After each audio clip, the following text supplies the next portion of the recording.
দুটো জিনিস বুঝতে চাই। একটা হচ্ছে যে বৈষম্য বিরোধী শিক্ষার্থীদের ভেতরেও দুই ধরনের, কয়েকজন ডিবি হেফাজতে ছিলেন, ডিবি প্রধান সেটা স্বীকারই করেছেন প্রকাশ্যে যে তাদেরকে কেন নেওয়া হয়েছে, তাদের সঙ্গে তারা ভাত খেয়েছেন। সেখান থেকে একটা ভিডিও বার্তা গণমাধ্যমে এসছে, তারা কর্মসূচি প্রত্যাহার করছেন।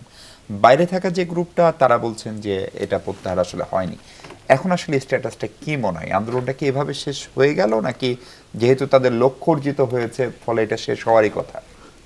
না দেখেন, এই কোটা বিরোধী যে আন্দোলনটা ছাত্রদের, সেইটা যে তাদের যে দাবি ছিল, মানে মূল দাবি যেটা নিয়ে তারা আন্দোলনটা গড়ে তুলেছিলেন, বা 2018 সালে যে আন্দোলনটা হয়েছিল, পরে সরকার যেটা মেনে নিয়েছিল গেজেট প্রজ্ঞাপন করে, পরবর্তীতে তো হাইকোর্টে আবার একটা রিটকে কেন্দ্র করে আবার আন্দোলনটা গড়ালো। তো সেটিও কিন্তু একটা ফয়সালা কিন্তু হয়ে গেছে। দৃশ্যত কোটার যে দাবিটা, সেটা নিয়ে কিন্তু আর প্রশ্ন নাই।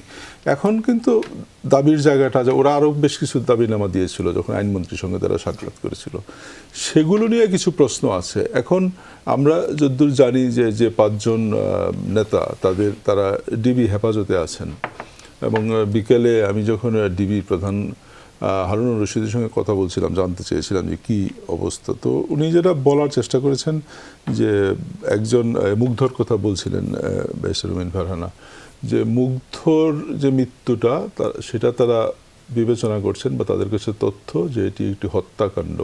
কারণ মুগ্ধ মারা যাওয়ার আগের দিন তারা উনি একটা ফেসবুকে স্ট্যাটাস দিয়েছিলেন, যে স্ট্যাটাসে বলেছিলেন যে আন্দোলনটা তারা শুরু করেছিলেন, কিন্তু আন্দোলনটা এখন জামাত, শিবির এবং কিছু দল তাদের কাছ থেকে নিয়ে সহিংস ছড়াচ্ছে, এবং এটার সঙ্গে তারা নেই। তো এর পরবর্তীতেই কিন্তু মুগ্ধর হত্যাকাণ্ডের ঘটনাটি ঘটে।